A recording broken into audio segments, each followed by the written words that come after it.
That is metals and non metals. तर metals and non metals आपण start करू बेसिकपासून. Basic questions म्हणजे metals non मेटल्समध्ये हा फर्स्ट क्वेश्चन आहे. Identify the non metal which exist in liquid state in the room temperature that is 25 degree Celsius. म्हणजे 25 degree सेल्सिअसला खालीलपैकी कुठला non metal liquid स्टेटमध्ये असतो. तर खाली एक्झाम्पल दिलेत ॲल्युमिनियम, मर्क्युरी, आयोडीन, ब्रोमिन. म्हणजे बघा ऑप्शन ए मध्ये ॲल्युमिनियम आहे, तर हे ऑप्शन इनकरेक्ट आहे कारण ॲल्युमिनियम इज अ मेटल. आपल्याला विचारलंय काय, which of the non metal is liquid at room temperature. Room टेम्परेचरला लिक्विड नॉन मेटल विचारलंय म्हणजे ऑप्शन ए इज इनकरेक्ट. त्याच्यानंतर आहे mercury. Mercury is also metal, so it is option number B is also incorrect. त्याच्यानंतर iodine आणि bromine हे halogen फॅमिलीतले non metals आहेत. तर आयोडीन आणि ब्रोमिन ह्याच्यामध्ये ब्रोमिन हा नॉन मेटल आहे जो लिक्विड स्टेटमध्ये असतो. लिक्विड स्टेटमध्ये असण्याचं त्याचं हा एक ब्रोमिन हा नॉन मेटल लिक्विड स्टेटमध्ये असतो रूम टेम्परेचरला. हा थेरोटिकल क्वेश्चन आहे, डायरेक्ट स्टेट बोर्डच्या बुकमध्ये मिळेल तुम्हाला याचा आन्सर. Next question. तर बघा, when magnesium oxide MgO dissolved in water, MgOH taken twice is obtained, the solution thus obtained is dash dash in nature. म्हणजे मॅग्नेशियम ऑक्साईड जेव्हा वॉटरमध्ये डिझॉल्व कराल तेव्हा मॅग्नेशियम हायड्रॉक्साईड मिळेल आपल्याला, बरोबर आहे. तर मॅग्नेशियम हायड्रॉक्साईड आपल्याला जे सोल्युशन मिळणार आहे वॉटरमध्ये मॅग्नेशियम हायड्रॉक्साईडचं त्याचं नेचर विचारले. तर बघा, Magnesium is a metal. Magnesium is a alkaline earth metal which belongs to group number 2. The magnesium is a alkaline earth metal. The metal oxides किंवा metal hydroxide, metal oxideचं nature किंवा metal hydroxideचं nature कसं असतं, तर metal oxides किंवा metal hydroxide are basic in nature. Basic आणि ऑप्शनमध्ये बेसिक कुठेच दिसत नाहीये, पण हे अल्कलाइन जे ऑप्शन आहे तर bases that dissolve in water are known as alkali. तर option number B is correct. का, तर मॅग्नेशियमचा ऑक्साईड जेव्हा पाण्यामध्ये आपण डिझॉल्व करू तर मॅग्नेशियम हायड्रॉक्साईड फॉर्म होईल which is basic in nature and magnesium hydroxide is soluble in water. The water soluble bases are known as alkalis. So the solution will turn alkaline in nature. म्हणजे solution कसं होईल, alkaline होईल. तर option number B is correct. Next question. These are some basic questions. Which of the following metals catch fire in the reaction with air? तर which of the following metals catch fire in the reaction with air? Air reaction with air म्हणजे reaction with oxygen असते. reaction with air तर बघा, magnesium हा group 2 metal आहे, alkaline earth metal. Manganese हा एक D block metal आहे, manganese D block metal आहे. पोटॅशियम हा फर्स्ट ग्रुपशी बिलॉंग करतो आणि कॅल्शियम सुद्धा सेकंड ग्रुपशी बिलॉंग करतो. तर सगळ्यांना आपण स्टडी केले तर 8th स्टँडर्डमध्ये असा एक पॉईंट होता की group 1 metals are vigorously reactive. Vigorously reactive म्हणजे they are very fast reacting metals. म्हणजे त्यांना नॉर्मली पोटॅशियमला जर आपण ॲटमॉस्फिअरच्या कॉन्टॅक्टमध्ये आला तर तो ऑक्सिजन सोबत विगरस रिॲक्शन दाखवतो आणि पोटॅशियम ऑक्साईड बनवतो. पोटॅशियम ऑक्साईड बनवतो आणि तो कॅच म्हणजे त्या रिॲक्शनमुळे lot of heat is liberated and it catches fire. So we know that potassium is first group element, that is alkali metals are very reactive in nature. So the option C is correct.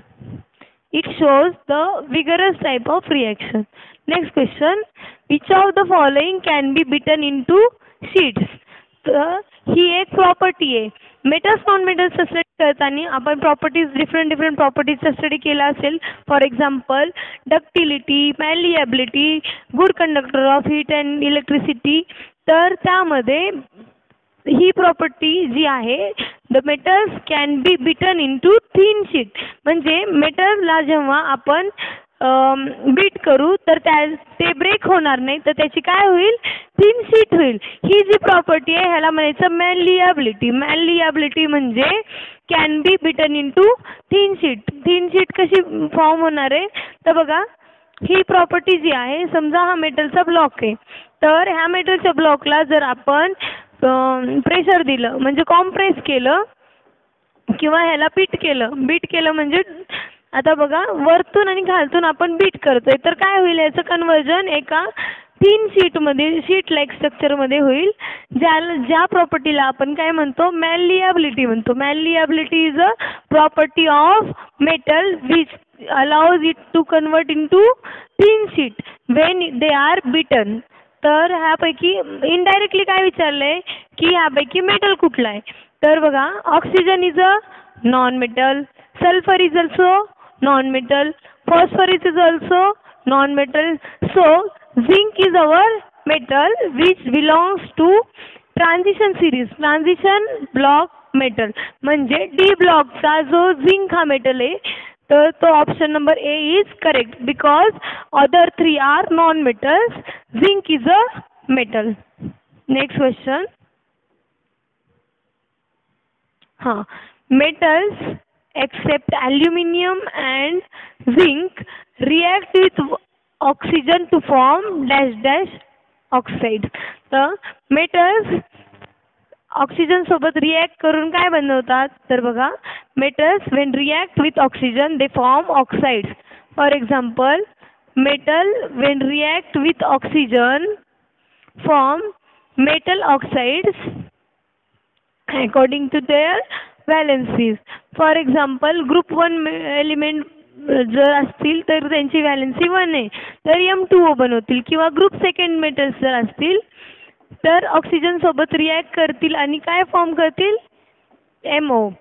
तर बघा ही reaction कशी असणार आहे, तर ही reaction असणार आहे oxide फॉर्मेशनची reaction.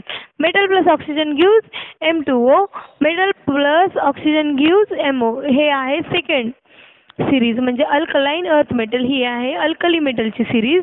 तर on balancing the reaction we get to know that metals are elements that form oxides. These oxides are basic in nature. Basic metal oxides are always basic in nature. तर aluminium आणि zinc हे दोन metals जर सोडले तर बाकी सगळे metals जे आहेत ऑक्सिजन सोबत रिॲक्ट होऊन मेटल ऑक्साइड्स फॉर्म होतात आणि ते metal oxides basic in nature असतात. तर हे metal oxide basic in nature असतात इन द सेन्स ह्या मेटल ऑक्साइडचं जर आपण हायड्रॉक्साइड बनवला, पुढे वॉटरसोबत रिॲक्शन दाखवून हायड्रॉक्साइड जर बनवला आपण, तर तो हायड्रॉक्साइड लिटमस टेस्टमध्ये कलर चेंज दाखवेल. म्हणजे जसं की बेसिक कसं कळणार आहे आपल्याला, तर लिटमस पेपरची टेस्ट जी असते, तर बेसिक जर सोल्युशन असेल तर रेड लिटमस पेपर ब्ल्यू होतो. तर बेसिसिटीसाठी लिटमस टेस्ट काय असते, रेड कलर म्हणजे रेड टू ब्ल्यू ट्रान्झिशन दाखवतो लिटमस पेपर. जेव्हा आपण त्याला त्या ऑक्साईडच्या सोल्युशनमध्ये लिटमस पेपर डिप करतो तर रेड लिटमस पेपर ब्ल्यूमध्ये कन्वर्ट होतो. म्हणजे हे जे मेटल ऑक्साईड्स असतात ते बेसिक इन नेचर असतात.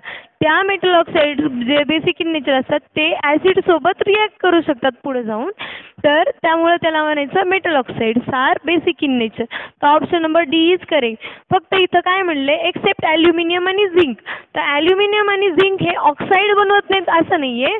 ॲल्युमिनियम आणि झिंक ऑक्सिजनसोबत रिॲक्ट होऊन ऑक्साईड्स बनवतात, पण त्यांचे ऑक्साईड ॲम्पोटेरिक असतात. ॲम्पोटेरिक म्हणजे the oxide which can react with acid as well as base.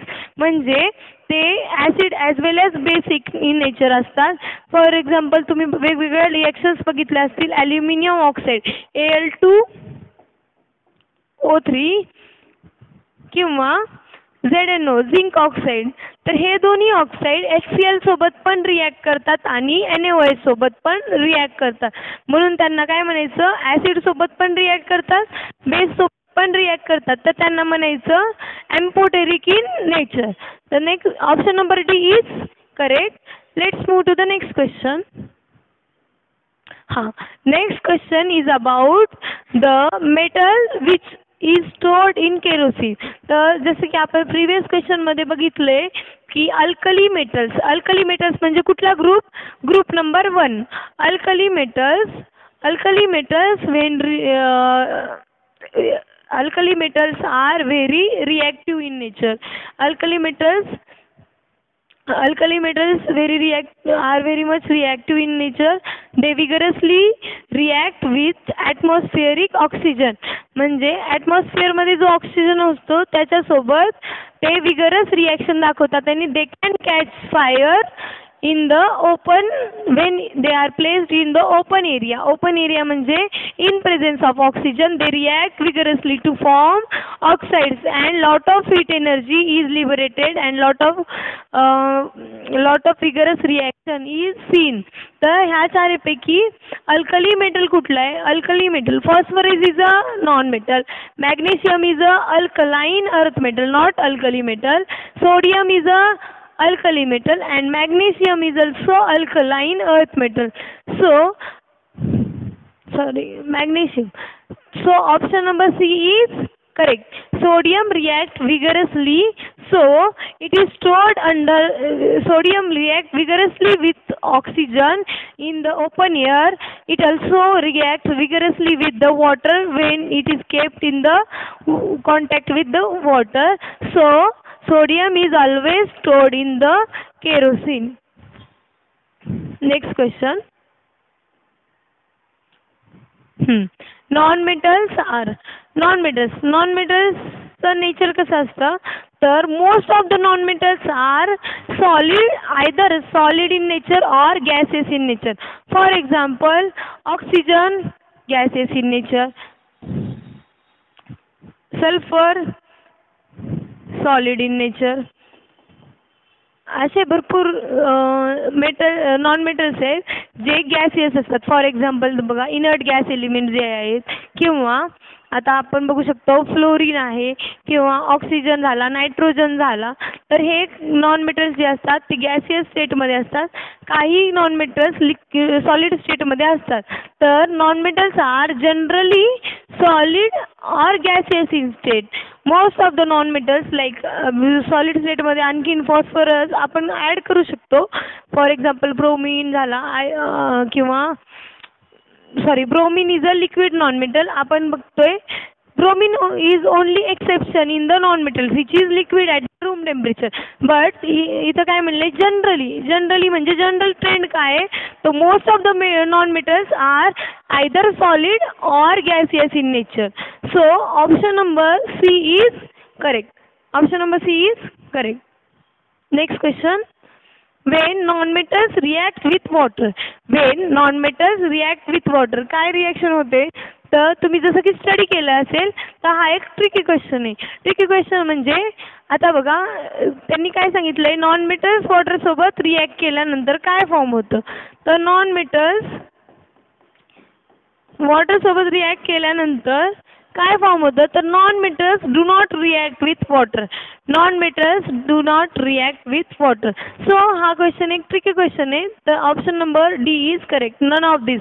कारण metals can react with water but non metals cannot react with water. So non metals do not show no reaction. Non-metals do not show any type of reaction when they are reacted with water किंवा they are put in the water. तर बघा metal oxide. तर आता आपण learn केल्याप्रमाणे मेटलचे जर oxide बनवले आपण, मेटलचे ऑक्साइड म्हणजे मेटल्सची ऑक्सिजन सोबतची जी रिॲक्शन असते. आता बघा वेगवेगळ्या ग्रुप्समधल्या मेटलची रिॲक्शन ऑक्सिजन सोबत डिफरंट असू शकते. पण वेगवेगळ्या मेटलची रिॲक्शन ऑक्सिजन सोबत डिफरंट असते ह्याचा अर्थ असा नाही आहे की metals are less reactive with oxygen. But आता बघा ग्रुप 1चे जे एलिमेंट्स आहेत ते सुद्धा ऑक्सिजन सोबत रिॲक्ट करून मेटल ऑक्साइड बनवतात. किंवा ग्रुप 2चे जे एलिमेंट्स आहेत ते सुद्धा मेटल सोबत रिॲक्ट करून मेटल ऑक्साईड सॉरी ग्रुप 2चे जे मेटल्स आहेत ते सुद्धा ऑक्सिजन सोबत रिॲक्ट करून काय बनवतात, मेटल ऑक्साईड बनवतात.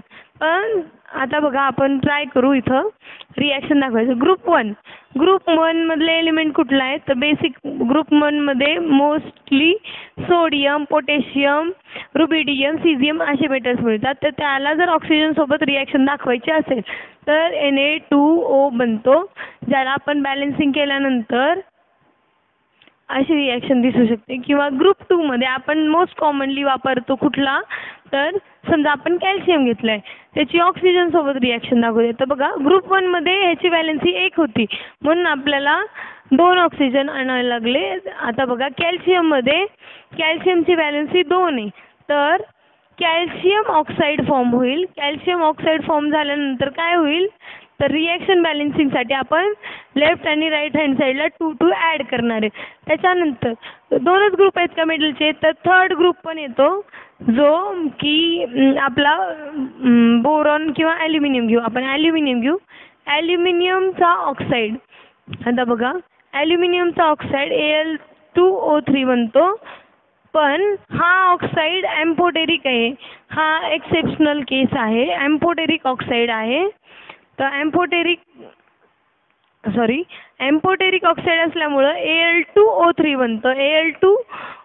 बनतं. तर आपण काय करू ह्या रिॲक्शनला बॅलन्स करू 3/2O2 घेऊ त्यामुळं Al2O3 बनेल. त्याच्यानंतर काय होईल आपण बघा की हे झिंक आणि ॲल्युमिनियम असे एक्सेप्शन आहेत जे ऑक्साईड बनवतात पण हे एम्फोटेरिक असतात. पण नॉर्मली समजा आणखीन एक ऑक्साईड बनवलं आपण मॅग्नेशियमचा ऑक्साईड बनवू. Magnesium plus oxygen use MgO. तर हे सगळे जे ऑक्साईड आहेत हे सगळे ऑक्साईड्स काय फॉर्म करणार आहेत तर हे सगळे ऑक्साईडचं नेचर म्हणजे नेचर कसं आपण डिटरमाइन करू शकतो. एकतर लिटमस टेस्ट घ्या किंवा त्याला समजा आपण ॲसिड आणि बेस दोन्ही सोबत रिॲक्शन साठी ठेवायचं. जर गिवन एलिमेंट किंवा गिवन ऑक्साईड ॲसिडिक असेल तर तो फक्त बेस सोबत रिॲक्ट करेल आणि जर गिवन ऑक्साईड बेसिक असेल तर तो फक्त आणि फक्त ॲसिड सोबत रिॲक्शन दाखवणार. त्यामुळं ऑप्शन नंबर जो आता बघा हे जे ऑप्शन्स आहेत सोडियम ऑक्साईड किंवा कॅल्शियम ऑक्साईड किंवा मॅग्नेशियम ऑक्साईड असे किंवा K2O झाला किंवा Rb2O झाला रुबिडियम ऑक्साईड किंवा आता ह्याच्यामध्ये बघा आपण बेरियम ऑक्साईड बनवला. भरपूर असे ऑक्साईड आहेत किंवा बोरॉनचा जरी ऑक्साईड बनवला तरी काय होणार आहे तर त्याचं नेचर काय असणार आहे तर मेटल आहेत ना. तर मेटलचं ऑक्साईड्स कसे असतात metal oxides are basic in nature. Most of the metal oxide are basic in nature. पण त्यामध्ये काही एक्सेप्शन पण येतात. 2च एक्सेप्शन आहेत. एक तर ॲल्युमिनियम 13th ग्रुप एलिमेंट जो आहे तो किंवा झिंक ऑक्साईड जो असतो तो एम्फोटेरिक म्हणजे बेसिक पण दाखवतो आणि ॲसिडिक पण दाखवतो नेचर. म्हणजे ॲसिड सोबत पण रिॲक्ट होतो आणि बेस सोबत पण रिॲक्ट होतो. तर मेटल्स आता बघा सोडियम जो आहे तो विगरस रिॲक्शन दाखवेल ऑक्सिजन सोबत. कॅल्शियम जो आहे तो स्लो म्हणजे नॉर्मल रूम टेम्परेचरला रिॲक्शन दाखवेल किंवा पण विगरस असो किंवा स्लो असो पण रिॲक्शन होणार आहे. म्हणजे काय होणार आहे आपल्याला ऑक्साईड्स तर मिळणार आहेत. सोडियम विगरस रिॲक्शन दाखवेल किंवा पोटॅशियम विगरस रिॲक्शन दाखवेल पण ऑक्साईड जे बनणार आहेत किंवा calcium in with compared to sodium and magnesium with respect to sodium and potassium calcium also reacts but its reaction is slow in nature. So we can say that option number B is correct. म्हणजे त्याला किती का वेळ लागणार किंवा vigorous reaction दाखवू किंवा slow reaction दाखवू पण एकदा रिॲक्शन कंप्लीट झाल्यानंतर त्या ऑक्साईडचं नेचर काय असतं बेसिक असतं. Metal oxide are always basic in nature. Metal oxides are basic in nature generally. So we can say that next. Okay, so thank you so much. In the next lecture we will see more MCQs about this. Shahu screening test मध्ये जे MCQ येणार आहेत ते 8th 9th 10th 8th मध्ये पण metals non metals आहे 10th मध्ये पण मेटल्स अँड नॉन मेटल्स आहे तर त्यावरचे क्वेश्चन आपण नेक्स्ट